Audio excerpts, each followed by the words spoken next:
You want me to go ahead now? Go ahead. As I was saying, we landed at Fadala on November the 8th, 30th Infantry, of course. The trip over was very uneventful. During the landing in the small boats, something rather amusing happened. A sergeant in the boat said that he didn't mind this wall, but it was this total wall that he didn't like. We did land and under fire. It was very exciting. We were more or less surprised because it was rumored on the boat or on the ship that we wouldn't meet opposition when we got here. We were very surprised to meet opposition, and especially as heavy as it was. I wasn't as surprised then, though, as I was a few days ago when President Roosevelt showed up, practically on the spot and before the smoke had cleared away. I think it's remarkable that the President would come over here and take the chance that he has in coming over. There was a sergeant in my boat that mentioned something very amusing that I would like to bring up. He, like the rest of us, was scared to death, and he said that he didn't mind this wall. It was this total wall that he didn't like. Of course, we saw the firing as we came into the beach, quite a bit of excitement. We were very surprised. It had been rumored on the boat that we wouldn't meet an awful lot of opposition on the beach. However, we did, and everyone was more or less surprised. For myself, though, I was more surprised last week when President Roosevelt showed up here practically immediately after the firing was over, and it's very remarkable, I believe, that the President should take the chance to come over here, and the morale that he's given to the men, and probably what it means to the civilians. It's very remarkable that he should take such a chance. Cut it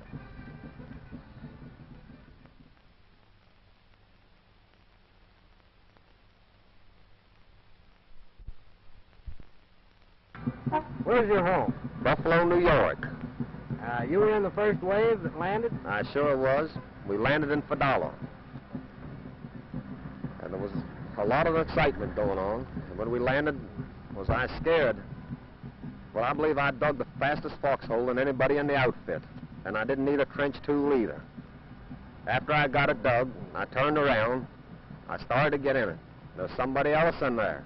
I said, "Excuse me, Sergeant." But my God, it happened to be the Major.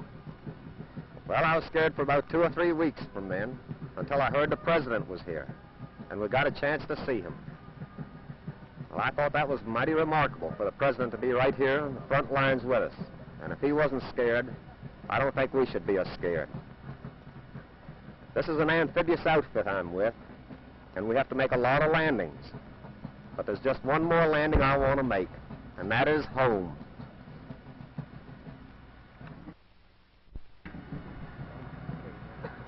You were in the first wave that made the landing?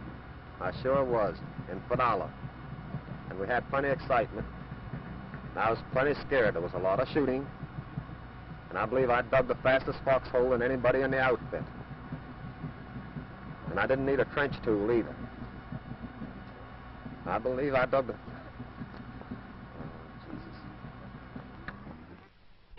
I'll tell you, I didn't need a trench tool. Start it off.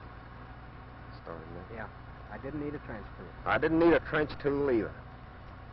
Well, I was scared for about 2 or 3 weeks afterwards, until I found out the President was here, and we all got a chance to see him.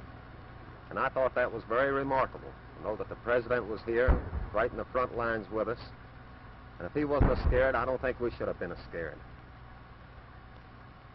Well, folks, this is an amphibious outfit, and we have to make a lot of landings. But there's just one more landing I want to make, and that is home.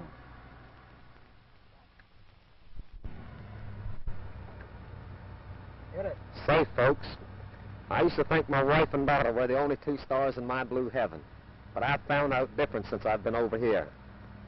The morning we landed, the enemy planes were at us mighty low. But that there star that came in, that was on them airplanes that chased those others away, is a much prettier star than them 2.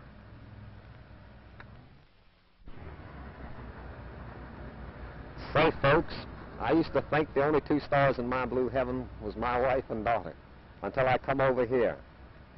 The other one was on that Uncle Sam's airplanes that chased the enemy away from us when we landed over here. Okay.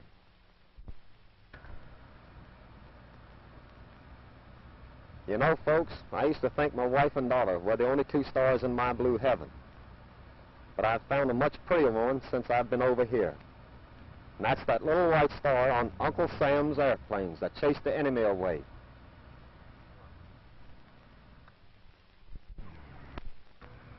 Where is your home, Lieutenant? Springfield, Missouri. You were in the first wave that made the landing? Yes, I was. It was a very exciting morning. We landed around 8:30 in the morning. Probably the first 2 hours it was pretty hot. Of course, from then on it cooled down, and then the fourth day, as everyone knows, the armistice was signed. That's all right. There you go. That's an historic moment. Want to do it again? Yes, if you please. Most of the men missed it, I believe. All right. Encore.